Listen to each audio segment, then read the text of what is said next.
dreams, and I find it very easy to frighten myself.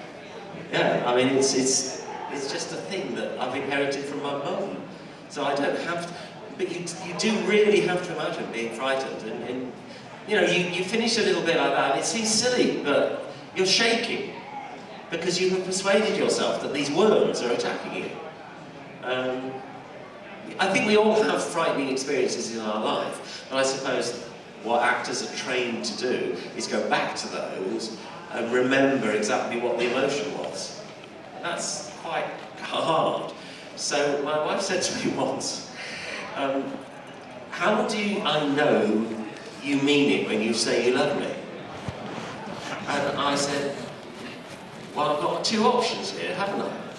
If I say that when I say I love you, I can't say it in that way as an actor, then I'm a bloody awful actor. You know, those are the options. I said, I'm afraid, and the other option is, I said, is what I'm going to have to say to you is, you don't. You don't know I believe it when I say I love you. I know I believe it, but I'm an actor. That's my training. That's what I'm supposed to be able to do. You know, it's, yeah. Funny old world being an actor, I tell you. Who else has got a question for Mark? Oh, right at the front. There we go. What was it like being Turlo? What was it like being Turlo? Well, it was good. It was very good fun. And the reason it was good fun was because I was working with very nice people. I always say, if you go into an office in the morning and people aren't very nice, and you work with, you know, you don't like the people you work with, you're not going to have a nice day. Well, Peter was lovely, Janet was lovely, Sarah was lovely, John Nathan Turner was lovely, Eric Saban, the script editor, was lovely. We had lovely people working with us, and it was a really enjoyable experience. It was a real family. And Peter, Janet, Sarah and I still keep in contact, and we're still like a little family. But of course, Turner tried to kill the Doctor, right? So then you have to, that's called acting. You have to kill the Doctor, and then when the scene's over, put your arm around him and go and have a cup of tea together. Super. We've got any more questions for Mark? Oh, the hands are coming up now, the questions are coming out. I'll go to you first, and then I'll come to you. Hello. Obviously, over the past few years, you and Peter and the whole team have been brilliant on Big Finish. My question is, what was your reaction when you first got the call about doing Big Finish? Yes, my first reaction doing Big Finish stories. It's wonderful to do the Big Finish stories. I was in, I think I was in the first one they did. So when I did it, there was no guarantee that Big Finish was going to be a success or anything like that. It was all very new, and obviously we hoped it would be, but I do remember that the scripts were really good. We had fun doing it. They wrote very, very well in character for Peter's Doctor and Turlo. They'd done their research, and I thought, well, these guys are very professional. I'm sure this is going to be a success. And it proved to be. It's been marvellous, and I quite like doing conventions. I disappeared to the other side of the world for, as you know, several years, Australia and New Zealand, so I didn't do many conventions for a very long time. I'm back for 5 months. I'm producing something for Channel 5 at the moment, a series for Channel 5. And it's nice to go to conventions and see people you were in Doctor Who with, see people you weren't in Doctor Who with, but you met at conventions. But that's the joy of the Big Finishes. We get together and we're paid to get together and have fun and do stories. And John Colshaw's there, you know, doing Chameleon, and he makes you laugh a lot. And sometimes you have to pinch yourself that you're being paid for it, because it's just so great. And I particularly enjoy it because I'm a producer of documentaries now. And, you know, I do not serious stuff, but fairly serious stuff for National Geographic and Discovery and all that lot, right? And I find acting is such a relief, because you can forget yourself. It's really interesting. From the moment you start acting a scene to the end, you never think about anything else in your life. You don't think that you're in debt. You don't worry about your health. You're completely in the moment. And people train for years doing yoga to get to that point. to be able to wipe their mind and find that moment of clarity. And I really miss that about not being an actor. I miss that, the fantastic relaxation from the moment where you say action to the moment you finish. Being in a different world, it's a very special thing. All right, let's someone else away anyway. A bit profound that was.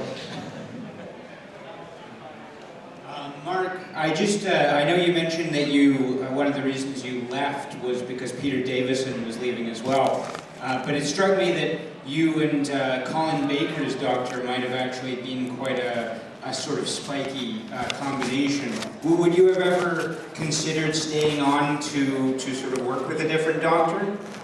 Well, I did consider it, but I just thought Turlo had done his dash, and it was time to finish. I really like Colin as a person and as an actor. I think we could have had some fun, but I don't think Turlo's story arc would have been as complete and strong if he had stayed on. So I don't have any regrets about it at all. No, I made the right decision for once in my life. Wish I could say I'd always made the right decisions, no. Have we any more questions for Mark? Oh, there's one. Bear with me.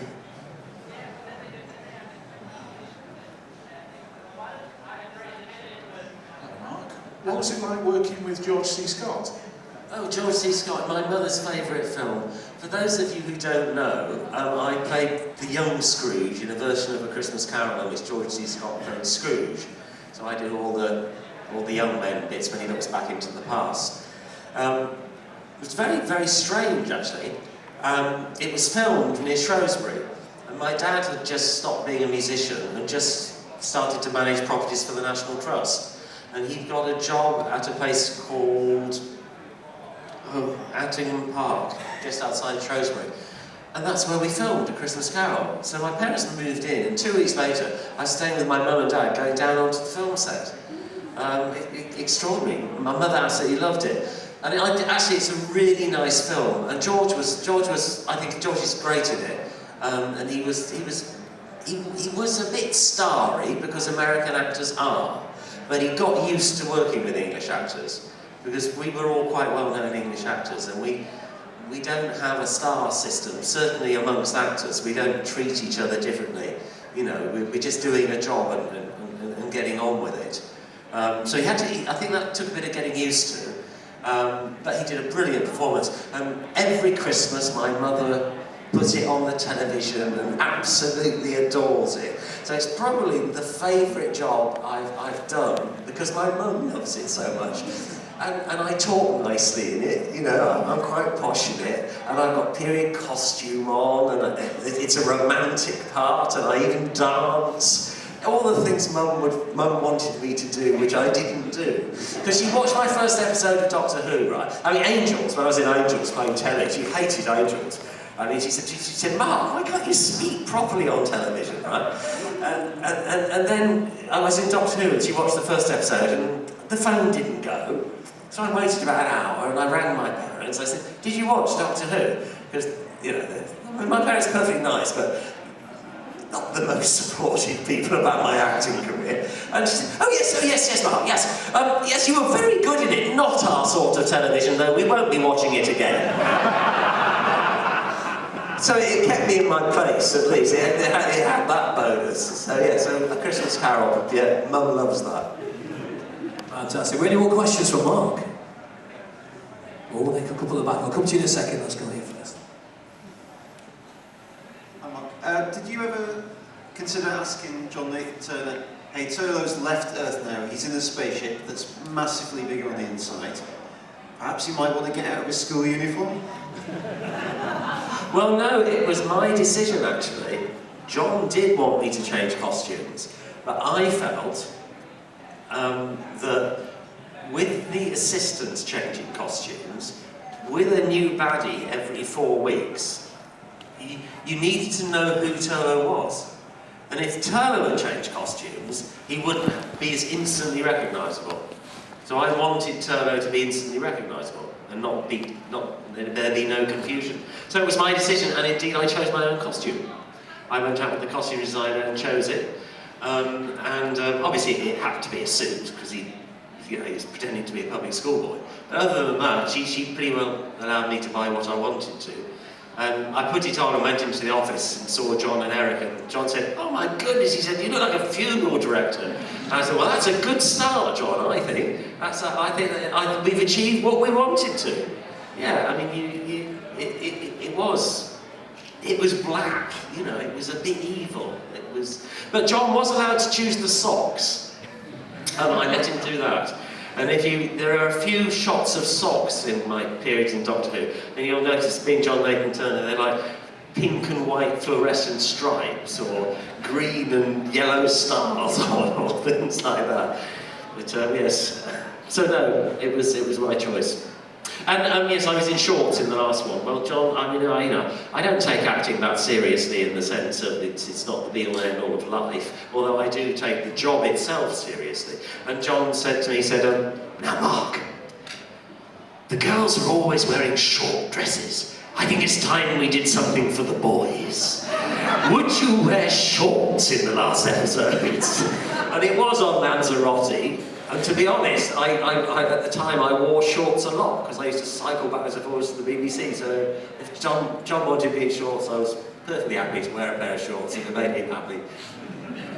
Interestingly, on the first 3 episodes when we talked about the Black Guardian trilogy, Taylor does alter his costume quite a lot. His jacket on, jacket off, waistcoat, sleeves rolled up, the rest of it. So there is a bit of variation there. I was just wondering, when you moved to America, were you recognised as much as you were in England? Like, so you said kids would run away from you in supermarkets. Yeah, it was quite weird. Well, the whole fan thing was really only starting. I should explain that as well. Go back into history. But when I was in Doctor Who, first in Doctor Who, the BBC had a bus start going around America,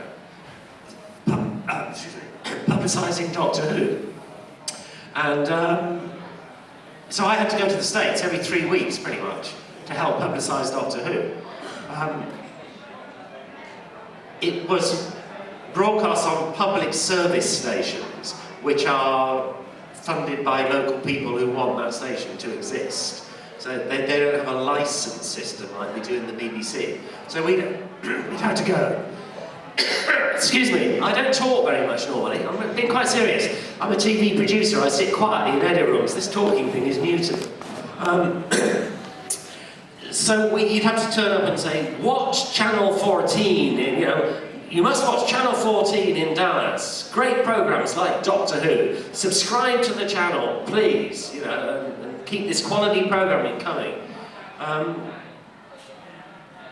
And so we were an unknown at first, but then very, very rapidly it got huge somehow. I mean, I think the thing is, America's got such a large population, you only need a few people interested to have 3,000 people turn up. So it's just the volume of population. Now, I went to one of the first conventions I did, I think it was the first was with Pat Troughton. None of us had been to America before, and there were 3,000 people there. And we just couldn't believe it. I sat in the back of a stretch limo going into Chicago, and the lights on, and it was like being in a movie, and Pat got a flask of whiskey out of his pocket and said, "Mark, have a little bit of this. I think we're going to need this on this trip." And we did. We got there, and the gentleman who had organised the convention, the first thing we had to do was, he'd promised anybody coming to the convention a signed poster. We had to sign 3,000 posters. So we were there until 5 o'clock in the morning just signing posters that night. And we had bodyguards.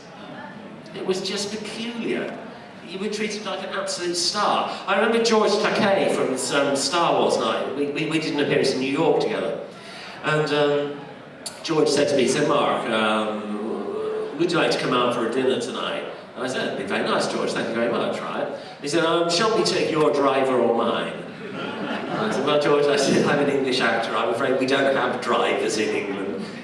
It was just a different world, and it is. I mean, actors get paid so much in the US, even at that time. The Star Wars guys were incomparably wealthy compared to if you had a job on Doctor Who. It's just a different world, Well, that's it. Time has beaten us. We are say thank you very much to Mr. Mark Strickson. Thank you. Let's hear